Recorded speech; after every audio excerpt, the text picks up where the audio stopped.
Assalamualaikum warahmatullahi wabarakatuh. Perkenalkan saya Ega Ahmad Riza dengan NIM 1022401 dari kelompok 1 K03 mata kuliah Bahasa Indonesia atau TTTKI. Di sini saya akan mempresentasikan hasil karya tulis ilmiah dari kelompok kami yang berjudul Pemanfaatan Material Luminescence di Area Kampus ITB Jatinangor untuk Efisiensi Energi. Kita berangkat dari pengertian material luminescence sendiri. Material luminescence adalah bahan yang dapat memancarkan cahaya dalam kurung radiasi elektromagnetik setelah menyerap energi dari sumber luar. Proses ini disebut luminescence. Luminescence didefinisikan sebagai fenomena emisi cahaya oleh suatu zat.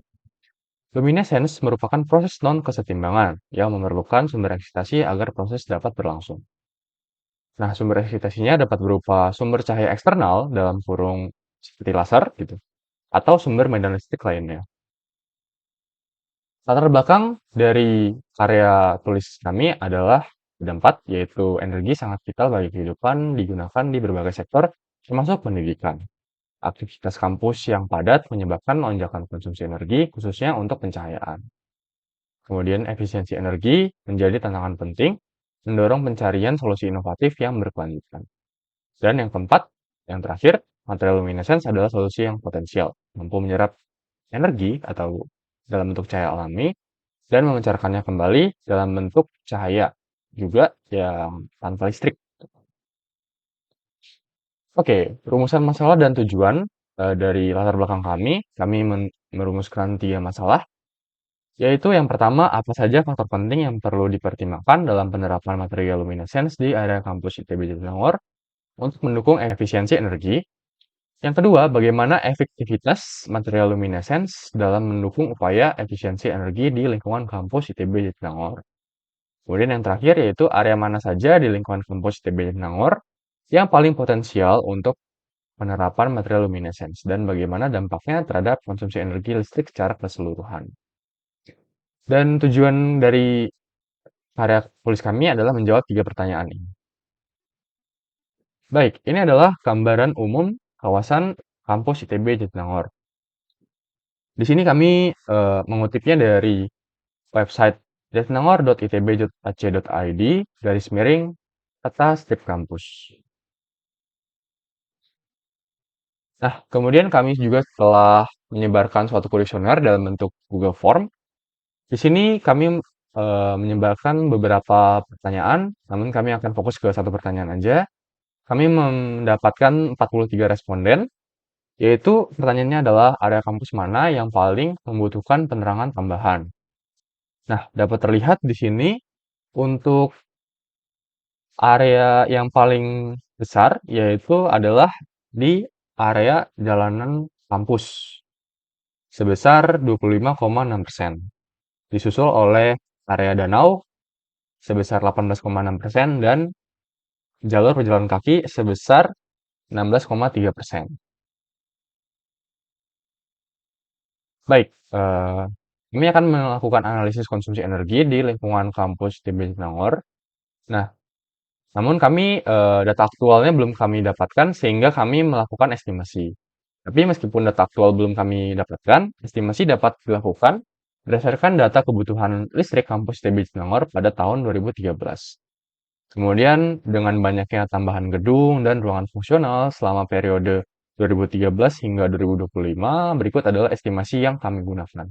Untuk yang pertama, daya listriknya sebesar 240 kV ampere dengan tegangan 360 volt pada 3 fase.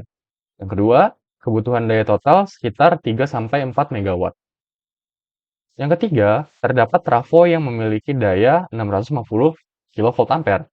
Yang keempat, beban puncak sebesar 1200 kV ampere. Dan yang kelima yaitu biaya listriknya seharga 1.700 per kWh. Nah, dengan melakukan perhitungan, kami mendapatkan estimasi konsumsi energi listrik oleh sistem pencahayaan setiap harinya adalah 12.600 kWh per hari. Dan untuk setiap tahunnya, dengan asumsi 250 hari efektif untuk 1 tahun, yaitu kami mendapatkan 3,15 GWh. Nah, dengan demikian, estimasi biaya tahunan spesifik hanya untuk sistem pencahayaan adalah 5.355 juta rupiah per tahunnya. Kemudian, untuk konsumsi energi setelah menggunakan, material luminescence, di sini dengan asumsi yang sama, hari efektifnya 250 hari per tahun, dan kemudian, karena kami di malam hari menggunakan material luminescence, sehingga, eee, yang di biaya maaf, karena di malam hari kami asumsikan menggunakan material luminescence, maka dari itu, eee, di sini terdapat sebuah pengali, yaitu 11 jam per hari efektifnya. Maka diperoleh sebesar 2,475 gigawatt hour per tahun. Dan penghematan energinya sebesar kita menghitung selisihnya yaitu sebesar 0,675 gigawatt hour per tahun atau 675.000 kilowatt hour per tahunnya. Sehingga biaya yang berhasil dihemat dengan asumsi tarif listriknya adalah Rp1.700 per kilowatt hour, yaitu kita dapatkan sebesar 1.145.500.000 rupiah per tahunnya. Dalam penerapan material luminescence di area kampus ini, terdapat 4 kekurangan yang setidaknya kami ketahui. Untuk yang pertama, yaitu biaya implementasi awal yang relatif tinggi. Kemudian yang kedua, ketahanan material di ruang terbuka.